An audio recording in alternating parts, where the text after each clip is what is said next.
Bom dia. Bom Vamos dia. começar hoje a ver a nossa paraxá.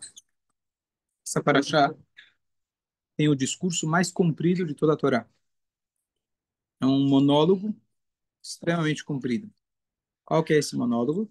Então a gente parou no meio da novela de Yosef semana passada. Parece muito como aqueles capítulos que ele termina, chega no ápice, no auge, ele fala até semana que vem. Esperamos você. Mesmo bate-canal.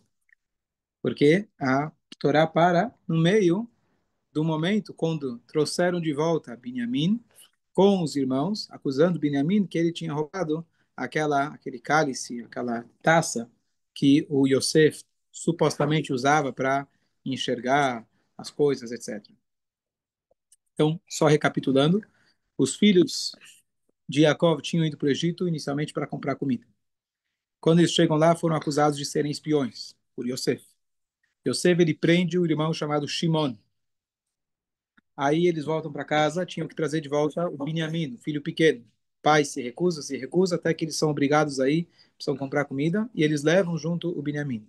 O Yehudá, ele prometeu para o pai que ele ia se responsabilizar pelo irmão, e se não, vechatati lavi kol hayamim, eu serei pecador perante meu pai todos os dias. Todos os dias, dizem nossos sábios, até no mundo vindouro. Ou seja, eu prometo meu mundo vindouro, coloco ele em jogo, como garantia que eu vou trazer o meu irmão Benjamim de volta. E aí estava dando tudo certo, eles são muito bem tratados, recebem comida, são chamados para o próprio palácio do Yosef. E aí o Yosef mandou esconder na sacola do Benjamim aquela taça dele. E quando eles estão indo embora, e aí eles correm atrás. Na verdade, o Menashe, filho de Yosef, ele corre atrás e ele acusa eles de terem pego a taça. Começam a procurar, fingindo que não sabem de nada, aonde que está, encontram o Benjamim, e aí começa aquele choque, poxa, bem o Binyamin, aquele que o nosso pai pediu para a gente garantir, e ele vai lá e rouba, porque eles também acreditaram que ele acabou roubando. Eles não pensaram que o Yosef tinha colocado de propósito na sacola dele. E aí eles começam a falar, e Yehuda fala, olha, nós podemos ser escravos em vez dele. O Yosef fala, não, não, eu sou honesto. Quem roubou vai ser escravo. Então deixa ele aqui, vocês podem ir para casa. Querendo provocar mais eles para eles se tocarem. E aí o Yehudá, ele se aproxima e ele começa a relatar todo o histórico para o Yosef, como se fosse pedindo e ameaçando e cobrando que ele precisa levar de volta o irmão pequeno dele de volta. E assim que termina esse discurso, o Yosef, ele se quebra em lágrimas, ele vai lá e ele se apresenta para os irmãos, e ele fala, eu sou Yosef. Então, a primeira pergunta que surge é a seguinte: vamos ler esse texto que ele fala para os irmãos. Ele parece um pouco estranho. O que aconteceu? Você acabou de ser acusado, teu irmão foi acusado, e você, Yehudá, até prova contrário, acredita que foi isso que aconteceu, que teu irmão roubou algo extremamente precioso do rei do Egito, vice-rei do Egito. Tem mais grave que isso? Você tem algum argumento para se proteger e dizer, olha, por favor, ele roubou? Você foi até o palácio, roubou um dos objetos mais preciosos, valiosos, agora você quer o quê? Então, Yehudá, ele começa a contar a história. Ele se aproxima de Yosef, meio com, assim, com firmeza, e ele começa a falar, olha, o senhor pediu e perguntou se a gente tinha um irmão, e a gente falou que a gente tem um pai velho, e ele tem um filho caçula, pequeno, querido para ele.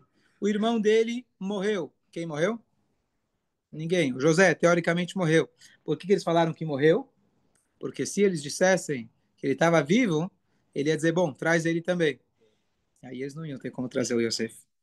Então ele mudou. E aí você falou, olha, traz ele para mim e eu vou tratar ele bem. E a gente falou que a gente não pode deixar. Senão, o pai dele pode morrer, coitado, ficar sem um filho pequeno. E aí você falou, olha, a gente não vai dar, eu não vou dar para vocês comida, vocês não vão poder nem me ver, que ele era o quem provia a comida, se vocês não trouxerem. E aí a gente foi até nosso pai, e a gente falou as suas palavras, e nosso pai pediu comida, e aí a gente falou que a gente não ia poder vir até o Egito se o nosso filho pequeno, se o irmão pequeno não tivesse com a gente.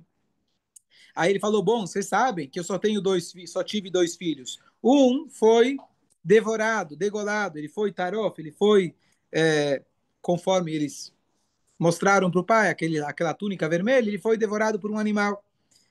E aí eu não vi ele até, nunca mais vi ele. Agora vocês vão pegar esse, então ele está repetindo todo o relato, tudo o que aconteceu. E a Torá faz questão de escrever. E agora, quando eu venho até você, se eu voltar para casa sem esse filho pequeno, o que vai ser do nosso pai? Ele vai agora descer para o Sheol, significa para o abismo, e ele vai sofrer muito mais do que ele já sofreu.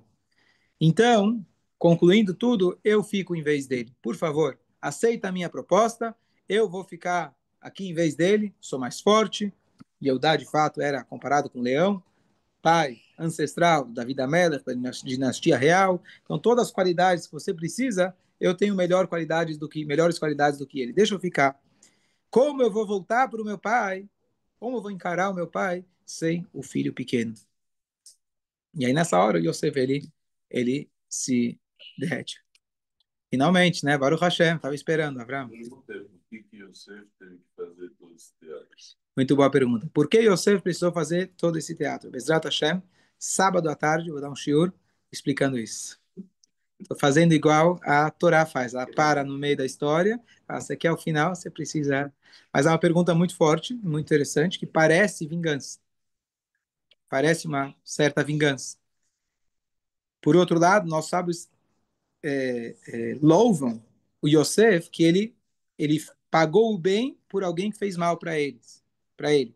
Ou seja, ele foi vendido como escravo, ele foi maltratado pelos irmãos. No final, deixa aí. E no final ele na verdade ele trata eles bem, dá comida para eles, etc. Então ele é considerado como alguém louvável pelas atitudes dele, pelo aquilo que ele fez. Então fortifica ainda mais a tua pergunta, por que será que ele fez todo esse teatro e não falou de cara? Tem uma outra pergunta também muito importante. Por que durante todos esses anos ele não mandou uma carta para o pai? Falou, papai, estou vivo.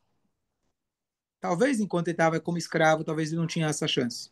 Talvez quando ele estava preso, não tinha. Mas agora que ele é vice-rei, assim que ele se tornou vice-rei, lá no começo dos 7 anos. Aqui a gente está já no início da fome. Então já se passaram 7 anos, mais de 7 anos que ele é vice-rei do Egito. Por que ele não manda uma carta para o pai falando, olha pai, estou vivo? Talvez ele achasse que a carta não fosse chegar no pai. Por quê? Os irmãos poderiam... Não é uma carta, ele ia mandar um emissário. Não mandou emissário. Você é o vice-rei do Egito. Vai você mesmo? Vai você mesmo com a tua comitiva? E por que os irmãos não reconheceram A ele? pergunta não é por que ele esperou 7 anos? É. O que foi esperado 7 anos? Essa é a pergunta. E a tua pergunta, por que os irmãos não reconheceram? Então, a explicação simples... Boa, exatamente. O Rashi fala que ele saiu deles jovem e agora ele tinha barba. Ele reconheceu eles, mas eles não reconheceram. Mas a explicação mais profunda, eu falei no outro shiur, duas coisas. Primeiro, eles nunca poderiam imaginar que aquele irmão que foi vendido como escravo seria o vice-rei. Inconcebível, impensável. O sentido mais profundo, eles não reconheceram Yosef, não agora. Eles nunca reconheceram Yosef. Lá atrás, eles nunca conseguiram olhar para o Yosef com um olhar positivo. Nunca se deram o trabalho para ter a curiosidade de entender quais eram e o que significavam as ambições dele quando ele tinha aquele sonho. Então, nunca reconheceram o irmão, então não era agora que eles iam reconhecer. Esse é o sentido mais profundo. E por 7 anos. Por que ele esperou 7 anos? Essa aí vai ser na quinta-feira que vem, às 2 horas da tarde. Ele fala que fez um teatro, eu falo que fez pouco. Fez pouco. Ficou argentino? Bom, eu vou dar a resposta para os 7 anos. Uma resposta que eu vi, uma possível resposta que eu vi.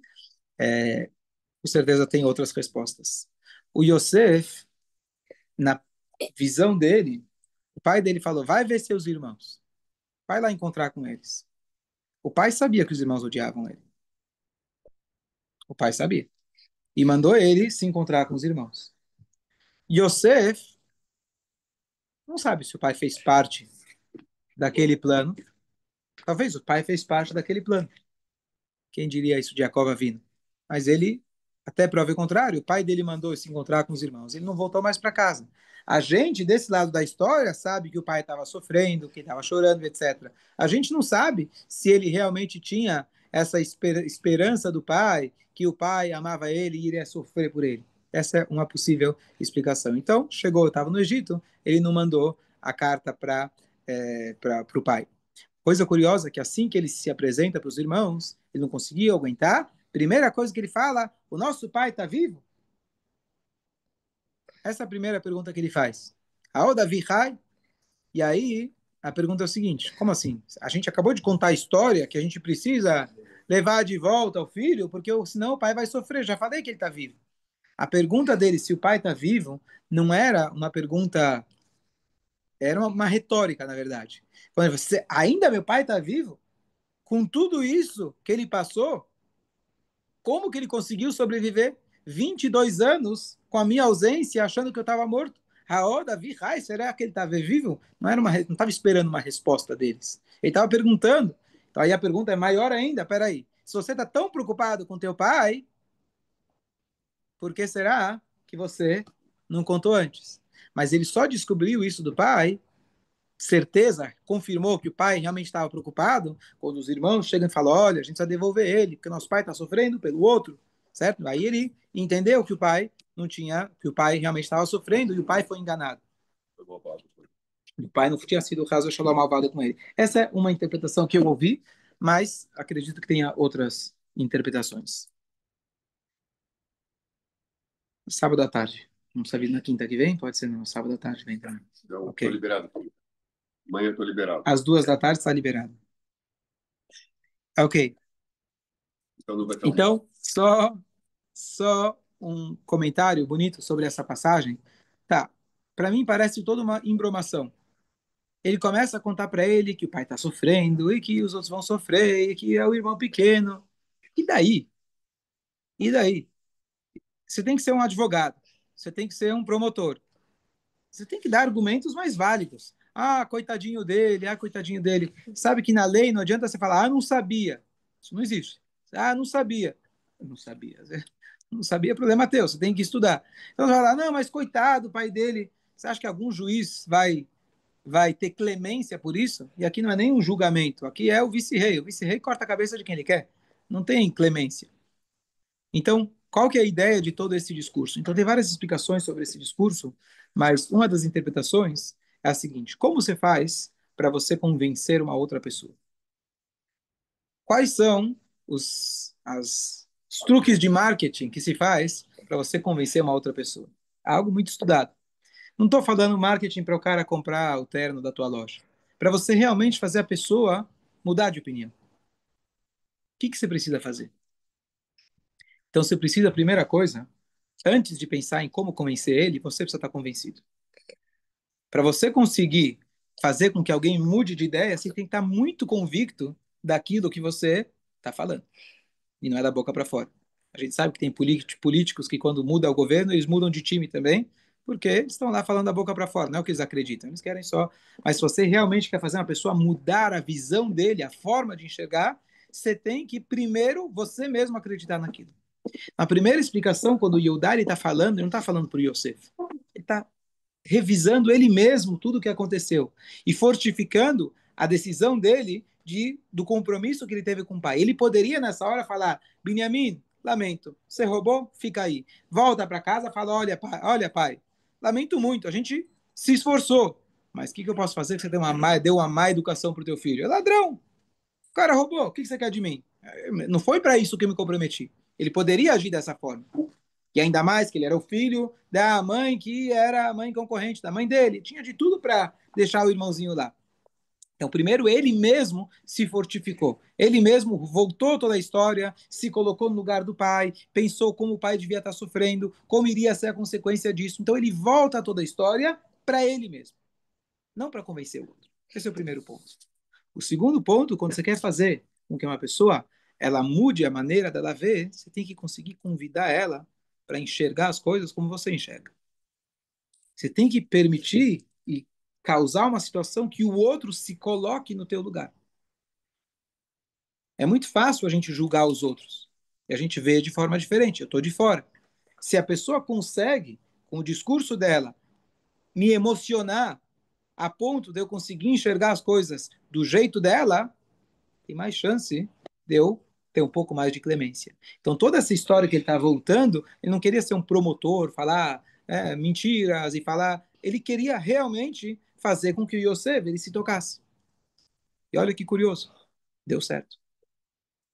Foi justamente esse discurso que ele falou convicto e ele convidou Yosef para se colocar no lugar dele, que quebrou aquele homem que até agora era um estranho, aquele que se fez estranho perante os irmãos, parecia como um coração de pedra. Prende um irmão, prende todos eles por 3 dias, coloca comida a mais para depois talvez eles sentirem que eles tinham enganado ele, coloca a taça, etc. Então parecia que ele tinha um coração de pedra.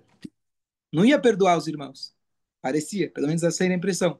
Mas justamente esse discurso mais longo foi aquilo que permitiu, foi aquilo que fez com que Yosef realmente ele se quebrasse e chorasse, etc., e finalmente se identificasse com os irmãos. Então a mensagem é muito bonita e importante. Os nossos sábios trazem que essa aproximação de Yehudá, de Yosef, tem a ver com uma aproximação que a gente faz de Geulah e Tfilah. Significa quando a gente vai fazer a Amidah de manhã e de noite, a gente tem aquela brachá de Gaal Israel. Gaal Israel significa que Hashem ele redime o povo de Israel. Aqui tem uma alusão a isso, etc. A palavra Vaigash tem a ver com Tfilah. Agachar significa Tfilah. Ou seja, aqui a gente tem algumas dicas de Tfilah. Como a gente pode fazer uma Tfilah sincera para Hashem? Então, uma Tfilah sincera, primeiro você tem que estar convencido daquilo que você quer pedir. Você tem que pedir com toda a sinceridade. E você pode virar e falar para Hashem, Hashem, se coloca no meu lugar. Hashem ele é infinito, ele sabe de tudo, mas quando a gente pede para Hashem, tem que pedir com todo o coração, pedir com aquela mesma emoção e força e convicção que o Yodá ele foi lá e pediu para Yosef. E assim a gente consegue eventualmente quebrar os portões e abrir os portões para as nossas tefilot. Dúvidas?